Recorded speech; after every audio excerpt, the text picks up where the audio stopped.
시티가 클럽 월드컵에서 알라인을 상대로 무려 6대 0으로 대승을 거뒀습니다. 근데 이 경기가 점수 차이뿐만 아니라 경기 내용적으로 봤을 때 거의 완벽에 가까운 경기였어요. 우리가 이제 과르디올라의 축구라고 하면 떠올리는 그런 요소들이 있잖아요. 상대를 압도하고 볼의 소유와 지배, 우리 선수들의 발에 볼을 붙여놓게 함으로써 계속 지배권을 가지고 있고, 그러면서 상대에겐 찬스를 내주지 않고 우리만 공격하는, 우리는 공격할게, 너는 수비해, 우리만 볼 소유할게, 너희는 볼 따라만 다녀. 우리가 정말 과르디올라의 축구라고 하면은 정말 좋았을 때의 모습, 그거를 떠올리게 만드는 과르디올라스러운 경기였습니다. 근데 저 개인적으로 말씀드리는 거는, 이 경기를 제가 실시간으로 보기 전에 앞서서 저는 두 가지 포인트를 생각하고 봤었던 것 같아요.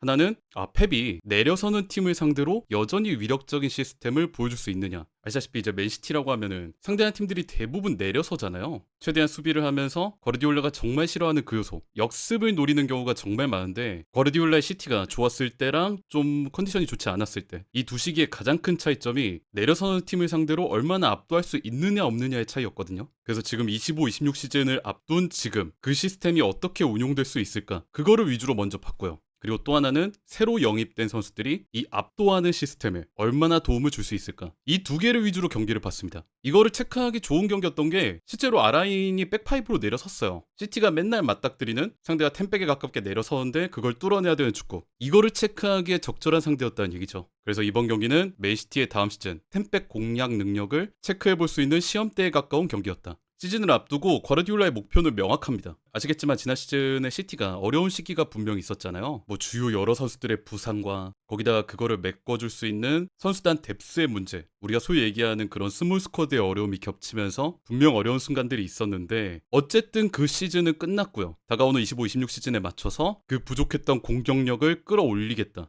그리고 이 공격력을 끌어올린 데 필요했던 퍼즐이 아인룰이었습니다. 다들 아시겠지만 이제 과르디올라의 축구라고 한다면 양쪽 날개의 공격력이 정말 중요하잖아요. 우리가 볼을 소유를 하고 지배를 해, 상대를 치고 올라오지 못하게 하고 우리가 압도를 해. 하지만 결국 상대가 10백이나 그에 가까운 수비 라인으로 내려섰을 때 거기서 변수를 창출해줄 수 있는 건 양쪽 날개다. 이 시스템에서 이날 데뷔전이었던 아인누리의 플레이는 과르디올라가 바라는 그 측면 자원의 공격력을 정말 잘 보여줬습니다. 이날 맨시티의 선발 라인업은 4-1-4-1 포메이션에 가까웠어요. 골키퍼 오르테가, 후방에 아인누리, 그바르디올, 아칸지, 후사노프가 위치하고요. 3선에 니코 곤살레스, 그 앞에 에체베리, 균도안, 실바, 누네스, 최전방 엘링올란이 이렇게 나왔죠. 이렇게 전광판에 보였던 선발 포메이션은 4-1-4-1이었는데 정작 경기를 시작하면은 펩스럽게 당연히 포메이션이 많이 바뀌었죠. 우선 아인누리가 하프라인을 넘어서 이 11번 공간, 매우 높은 위치까지 전진합니다. 그러면서 에체베리는 8번으로 좁히고요. 가운데 균도안, 9번 공간에 실바, 12번 공간에 누네스, 후방에는 그바르디올, 아칸지, 후사노프가 변형 백스리, 그리고 삼성 가운데는 니코 곤살레스가 원볼란테, 혼자서 허리라인을 잡아줬습니다.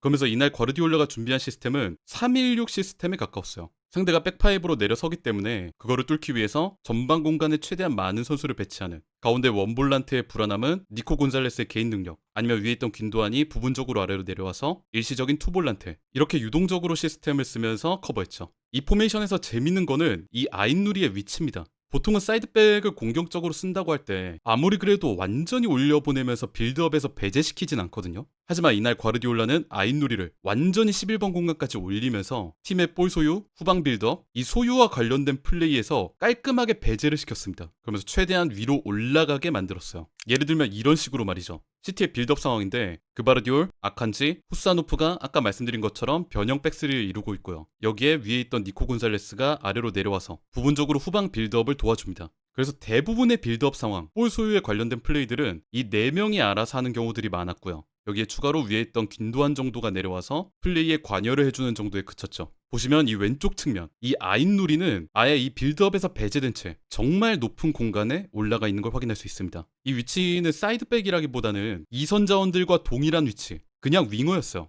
이걸 보면 펩은 아마 이렇게 생각했던 것 같습니다. 아인누리에겐 볼 관여를 최소화시키고 넓은 공간을 만들어준 뒤 공격만 하게 하자. 나에게 있어 아인누리는 윙어다. 실제로 히트맵을 보면은 그냥 완전히 윙어의 플레이였습니다. 보시면 하프라인 아래에서는 거의 볼터치가 발생을 하지 않았고요. 히트맵에서 보이는 대부분의 터치가 하프라인 위 공격 공간에서 발생을 했죠. 측면뿐만 아니라 파이널 서드의 하프 스페이스에서도 터치가 발생한 게 인상적이었고요. 즉 이날 경기에서 아인누리는 우리 팀의 소유권 플레이에 관여하는 선수, 우리가 소위 얘기하는 볼을 만져주는 선수가 아니라 볼이 도는 공간에서 최대한 멀리 위치하면서 넓은 공간을 차지한 다음에 그 공간에 볼이 오기를 기다리는 선수였습니다. 예를 들어 이런 장면이죠. 맨시티가 후방에서부터 볼을 끌고 전진하고 있습니다. 이 볼이 오른쪽으로 벌린 변형 백스리의 일원 후사노프한테 향하는데 이때 반대쪽 아인누리의 위치를 보세요. 지금 우리 팀의 볼이 돌고 있는 공간 오른쪽에서 최대한 멀리 대각선 왼쪽 측면 공간을 침투하고 있습니다. 볼을 받은 후사노프는 아인누리의 그 움직임을 확인하고 곧바로 긴 전환 패스를 방출, 넓은 공간을 차지한 아인누리에게 볼을 전달해주죠. 이러한 대각선으로 넘어가는 플레이는 아인누리의 장점, 넓은 공간에서 볼을 잡았을 때 드리블 돌파를 하거나 변수를 만들어낼 수 있는 플레이에 판을 깔아주겠다는 과르디올라의 계산이 깔려있는 움직임이었습니다.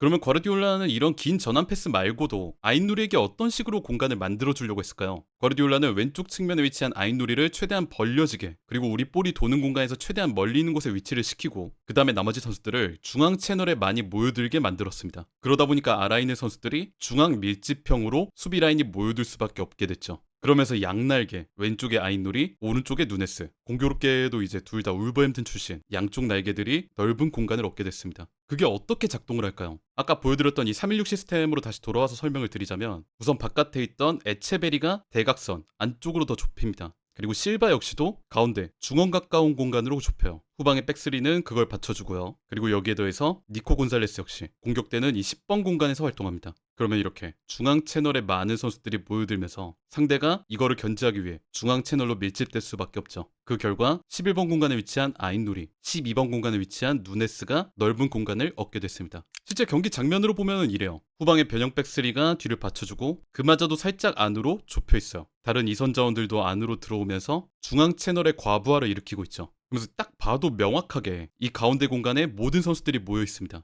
그 결과 전술판에서 보여드렸던 것처럼 이렇게 아인누리에겐 넓은 공간이 발생했죠. 만약에 볼이 넘어오게 되면은 그 볼을 잡아서 상대 선수와 1대1을 칠 수 있는 상황이 충분히 마련이 돼 있습니다. 그러니까 이런 장면이 나오는 거죠. 중앙 채널에서 볼을 돌리던 맨시티가 반대쪽 넓은 공간을 차지하고 있던 아인누리에게 길게 전환 패스를 넣어줍니다. 이 볼을 받은 아인누리는 대담하게 드리블 돌파를 시도, 자신을 막는 상대 수비를 따돌리고 그대로 박스 안으로 질주해 들어가요. 그 다음엔 이렇게 박스 깊숙한 곳으로 드리블을 치면서 들어가고 대담하게 슈팅까지 시도를 했죠. 물론 이게 수비에게 걸려서 막히긴 했지만 이런 상황, 드리블 돌파 능력을 갖춘 측면 자원에게 넓은 공간을 줬을 때 1대1 상황이 걸리고 이거를 이겨냄으로써 박스 안으로의 진입이 훨씬 쉬워진다. 이게 정확하게 펩이 지금 측면 자원들한테 바라는 저돌적인 공격성이죠. 지금 아인누리의 이런 플레이가 굉장히 인상적이고 의미가 있는 거는 뭐냐면은 결국 현재 펩의 축구에서 변수를 만들어내는 거는 측면 날개들입니다. 맨시티는 빌드업 초기에 윙백에게로 플레이를 전환하는 명확한 시도를 했고 아까 말씀드렸던 그 장면들이죠. 기회가 될 때마다 아인누리에게 대각선 패스를 시도했다.